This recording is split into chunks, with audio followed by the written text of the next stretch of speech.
and today we have the most versatile tablet that I've used so far. It's not the most powerful, but it gives us a lot of options. And before we begin, I'm going to share one with you, which is the extended display mode. I did connect to a 4K display using the extended display, which will allow us to take full advantage of the display and with an awesome experience. I also did test out with the ultra wide display and the experience was equally awesome, but I will share more of that in just a few moments. If you are looking for a budget key for your Windows 10, Windows 11 Home Edition or Pro Edition, don't forget to check out B&H Software, which is a platform that we have been using for quite a few months with a great experience. Budget keys, really easy to purchase, easy to activate, everything legit. So a link down below just in case you want to check that out. If you want to check out a more budget tablet, the P11 Pro, which we have tested a few months ago, I will leave a link right over here just in case you want to check that out. It is more affordable. This one right over here is full of features, starting with the display, 12.6 inches, just a gorgeous display, gorgeous colors, AMOLED with 400 nits and a 2K resolution with Dolby Vision and 120 Hz of refresh rate. It has 4 speakers, 2 on the side and 2 on the side, JBL speakers, and the last tablet that we took a look was a budget tablet and it had 2 on the same side. If you recall that, I didn't like it, but it was a really low budget. Here we are talking about something that we pay more, but we have exactly what we need. Surround sound with Dolby Atmos and with a great volume. Now on the specifications you will see that it has Android 11 on the case and on the website, link down below. But honestly, after one update, Android 12, so just awesome. And we have keeping up with Lenovo for quite some time. This is one of the brands that will update the Android version and all the updates that the devices require. So this is one of the things that we need to have in consideration because we know that it will be updated constantly. In terms of the internal hardware, it has a Snapdragon 870, so not bad at all. A great experience, and I will share in just a few moments. It also has 8 GB of LPDDR5 and 256 gigs of storage, and it is a really fast storage, which will help to open up apps and multitasking and everything that we are going to use. But also, if I need to transfer files from here to an external drive, like an SSD for example, which we can and we should use these features, then it will be a fast transfer, and that is a great experience. Unlocking the device, it's really pleasant. I can use Face ID, which is fast, and I can also use my fingerprint right over here on the sensor, which is on the side, on the power on off button. And all this is on this unibody aluminium brushed aluminium space gray, or this dark gray color, which is just awesome right over here.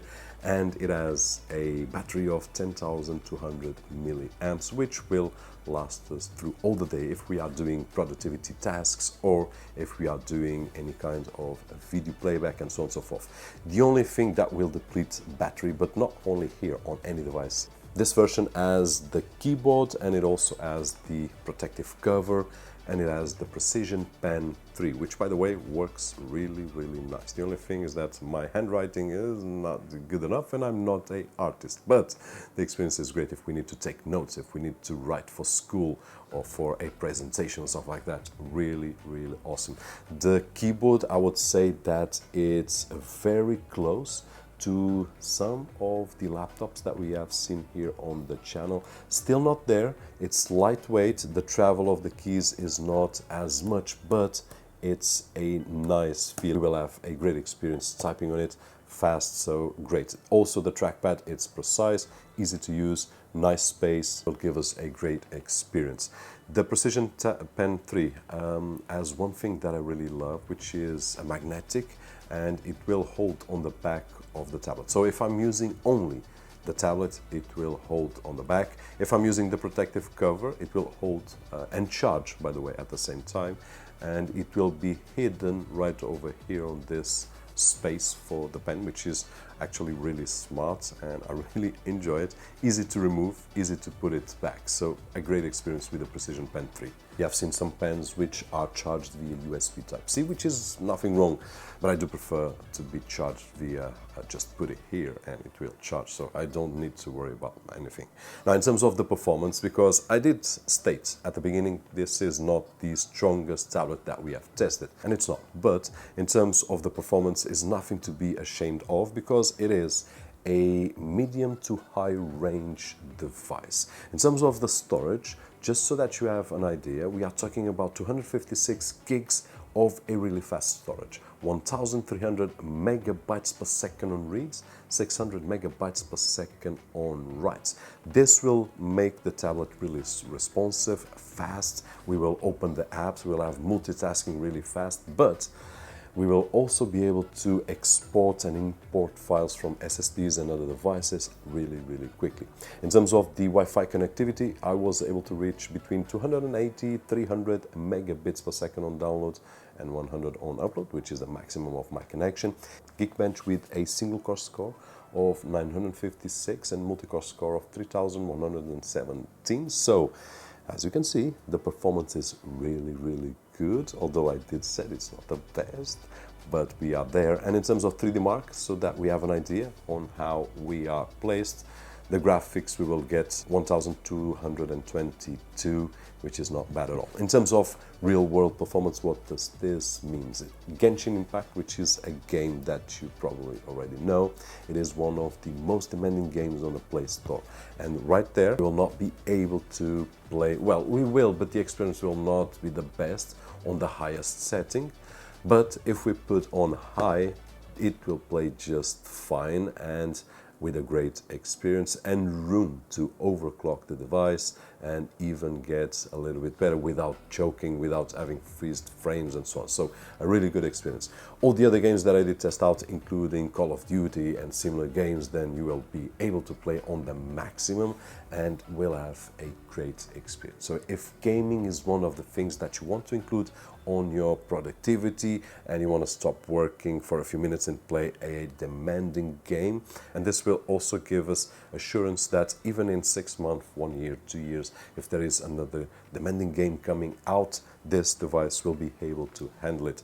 Probably not on the maximum, but we are talking about almost on the max. And of course, if we want to stream services like Netflix and so on and so forth, it's more than capable.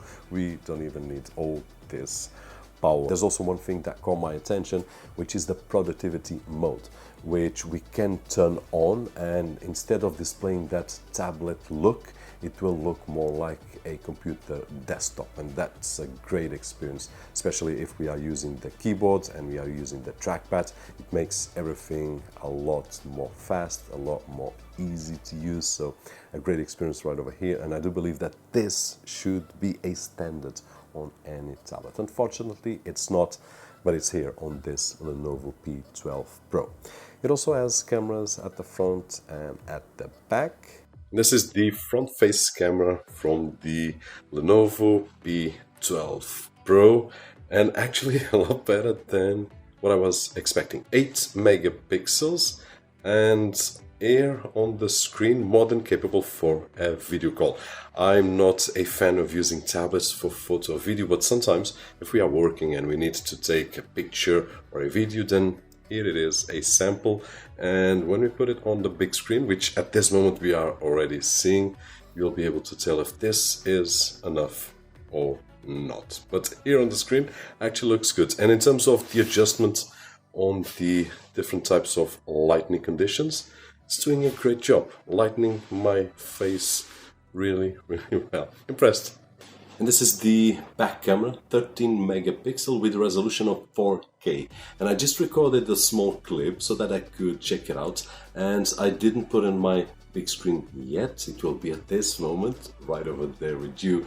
But I did check it out on the tablet screen, and it actually looks and sounds really good. So even the microphone, it's capable of recording a nice audio quality. I'm not using any microphone at this moment, just recording with the tablet back camera and also the microphones built in, and I'm definitely impressed. And finally, the thing that caught my attention was the connection between the tablet and an external display.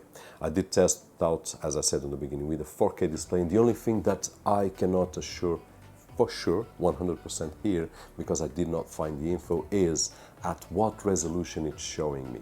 I'm not really sure if it's 4K, and if it's not, it's doing a great job to fool me because the resolution is just so awesome. I did try to record with the camera and with my phone to give you the best accuracy possible, but I'm really excited that it's giving me a awesome resolution. So I would not be surprised, although I don't have that information, if it's displaying 4K on my 4K display, which is 3840 by 2160. Now, I was not happy with that test, so I did test also on an ultra wide, and I did test that out USB Type-C to HDMI and also USB Type-C to USB Type-C on both displays, so we will be able to use both connections. The advantage is that the USB Type-C to USB Type-C will charge the device while using the display. Now, on the ultra wide, the experience was also really crazy. I did love it because it will use the full display, and we have a 40 inches right over there. I could have tried on my 49 inches ultra wide display, but it would have worked as well. So this is one of the things that I really enjoy. I do believe that this is the way that any manufacturer of tablet should go, and Lenovo did a great job right over here. Once again, I'm not really sure of the resolution that I have on the ultra wide, but the resolution of the display is 3440 by 1440, and it looks like it's displaying on that resolution because there are no visible pixels, at least on a normal distance to the display. So overall, a great experience, and this is why I do believe that this is the most versatile tablet that I've used so far. Technology is awesome, it's crazy, and it's always evolving, so I'm not sure about tomorrow, but today this is one of the best. And if you are looking for something that is capable of all this that we have seen, especially handling tasks on an external display, then probably this is the best option that we have on the market right now. Link down below. Hope that the video was helpful in some way, and if it was, don't forget to leave that thumbs up right over there, which is really appreciated on this side of the screen. My name is Roberto, and as always, I'll see you guys on the next one.